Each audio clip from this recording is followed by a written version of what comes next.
13 signs that your presence is so damn good, it annoys a lot of people. Carl Jung.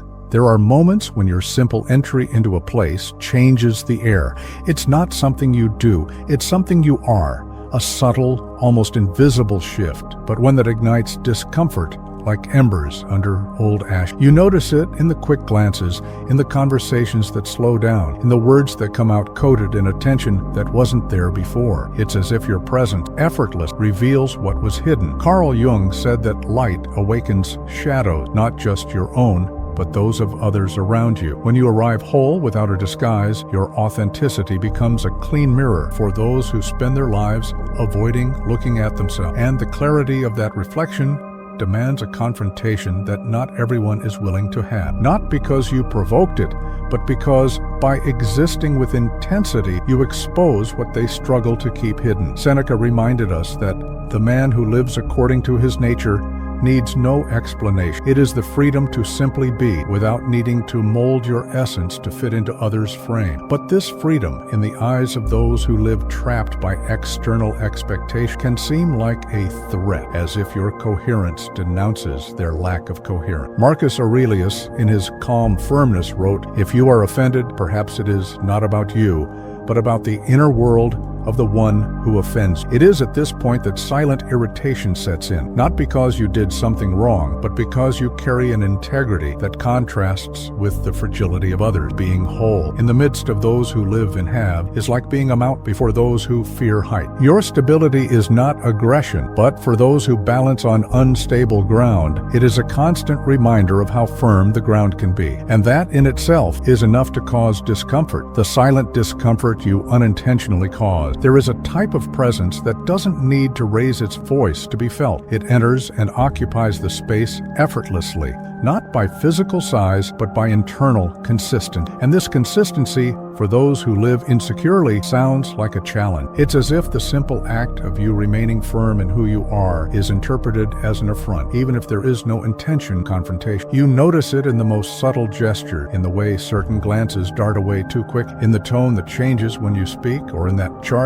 silence that arises after a simple sentence. Often you said little, but with clarity, and that clarity bothers more than long, empty speech. That's because clean words, like sharp blades, cut through the fog in which many prefer to live. Jung explained that when your presence touches someone's shadow, it awakens memories, insecurities, and internal conflicts that have nothing to do with you. It's like turning on a light in a room where dust has gone untouched for years. The sight is uncomfortable, but the discomfort is in the dust, not in the light. For those who live by molding themselves to please, meeting someone who does not negotiate their own essence is disconcerting, not because you impose yourself, but because you do not bend. And this absence of submission forces the other to face their own dependence on external approval. The discomfort you cause is not born from a mistake of yours, but from a difference in stance. While many try to adjust to any form to fit in, you remain your own form. And for those who live in fear of not being accepted, this is almost a silent affront, a living reminder that it is possible to exist without asking for permission. The mistake of trying to dim your light to be accepted. There is an instant in life when we realize that some people seem to be bothered by our presence, and driven by an almost instinctive desire to avoid conflict, we begin to withdraw. We speak less, laugh more quietly, hide opinions, and minimize our gestures. It's as if we are trying to fit our soul into a smaller container just to fit into spaces that were not made for our truth. Seneca warned against the habit of living for the unstable applause of others. Applause changes with the wind, and living for it is to condemn yourself to a dance without rhythm, where every step depends on the mood of others. By trying to mold yourself to fit in, you pay a high price, the gradual loss of your own identity. And ironically, even by making yourself smaller, there is no guarantee of acceptance. Often, by making yourself smaller, you only reinforce the perception that you don't deserve to be more. This is the silent self-sabotage. The attempt to be less to avoid envy or criticism does not reduce the tension around you, but increases the tension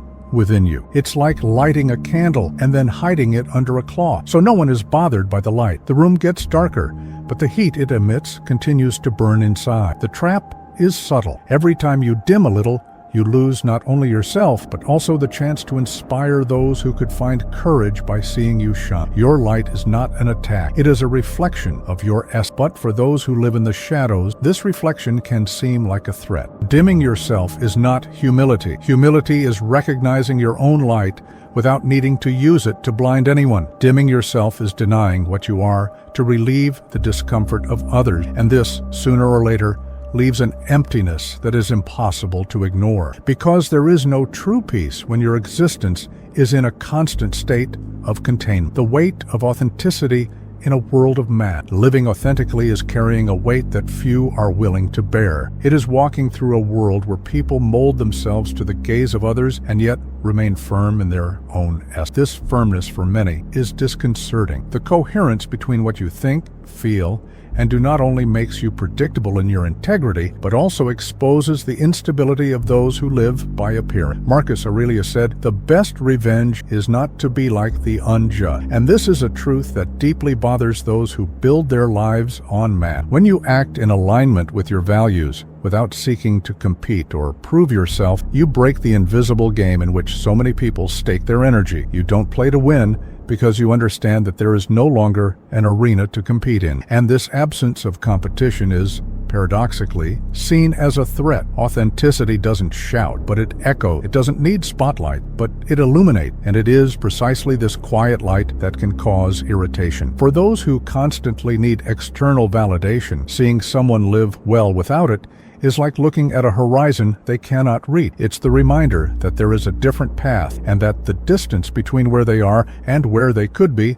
is made of choices they avoid making. It's not your strength that annoys, but the fact that you don't need to prove anything. It's not your presence that weighs, but the clarity it carries. In a world of mass, being a discovered face is almost an act of rebellion, and like any act that challenges the collective disguise, it awakens admiration in some and silent resistance in many. The truth is that authenticity does not mold itself to please, nor harden itself to provoke. It simply is, and by being so, creates an inevitable contrast with everything that is false. This contrast, more than any word or gesture, is what really bothers. The Stoic practice to maintain strength without becoming stone. Staying firm in the face of others' irritation does not mean building insurmountable walls. True strength is not the hardness that closes off, but the stability that anchors itself. That is why the Stoics spoke of the importance of having an internal point of reference, a space where no criticism, biased glance, or acidic word can reach. This point is not isolation. It is a center. It is a root. Practicing conscious presence is like learning to remain still in the midst of headwind. You are whole, but not reactive. You see what happens around you, but you do not become a hostage to what you see. It is a deliberate choice to respond from clarity and not from impulse. When someone tries to provoke, you perceive the intention, but you refuse the offer. It's like standing before a flame and deciding not to put your hand in the fire, not out of fear, but out of wisdom. Marcus Aurelius said that tranquility comes from within. Do not seek it outside. This tranquility is not passivity, but mastery. It is the kind of peace that chooses its battles and often realizes that the true victory is not entering into small wars. When you choose calm, you are not yielding. You are protecting your own energy. Imagine yourself as an ancient tree. The wind may blow strong. The leaves may rustle. Some branches may even break, but the roots remain. That is where the strength is. This internal root is built with self-awareness, with the daily practice of remembering who you are, regardless of what others say. Not becoming stone is about keeping your humanity alive. It is allowing yourself to feel, but not allowing those feelings to decide for you. It is being firm without being cold. It is being present without being absorbed. And in the end, it is this rare combination of solidity and openness that makes your presence so incomprehensible to some and so necessary for yourself. The presence that bothers is the same one that liberates. There is a silent paradox in the act of being fully yourself. The same strength that awakens discomfort in others is the one that, in fact, opens doors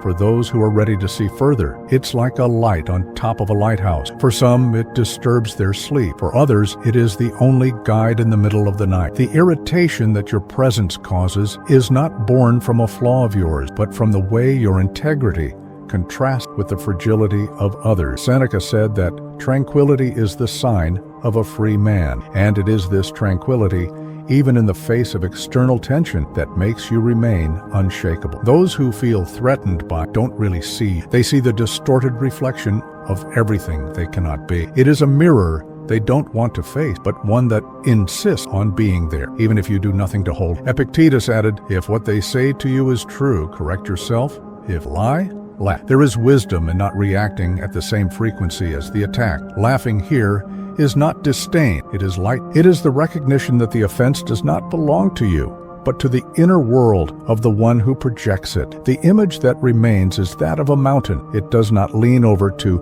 fit into the view of those who are afraid of height. It does not hide in the cloud so as not to intimidate. It exists whole, immense, unchangeable, and by existing that way, it awakens opposing reactions. In some, fear, in others, inspiration. In the end, it is not your responsibility to decide how others will react to your presence. Your responsibility is to remain faithful to who you are. Because for those who are ready, the same presence that annoys will be the presence that liberates. Living wholly is inevitably walking between silent applause and weighted glance. It is existing as a living reminder that there are other ways to be in the world, more authentic, freer, more aligned ways, and this, for some, is unacceptable. But for you, it is the only true possibility. It's not about provoking, challenging, or seeking to be different. It's about remaining faithful to what is yours by nature, like a river that follows its course even when it finds rocks in its path. The river doesn't ask permission, doesn't argue, doesn't stop. It flows, and by flowing, it molds the banks that one day tried to contain it. The irritation that your presence awakens in some is not a sign that you should change, but that you are touching something too deep for them to ignore. Maybe they are not ready to see, maybe they never will be. Still, this is not your burden. Your role is not to convince, it is to live. Remember that freedom is not the absence of criticism, but the absence of internal change. He who remains faithful to himself, even in the face of disapproval, has already won the most important battle, that of not abandoning oneself to fit into the world of others. Because, in the end, life does not reward those who shrink to be accepted. It rewards those who remain whole, even when it bothers others. Those who choose to be a mountain, a lighthouse, a river, unshakable, illuminating, flowing.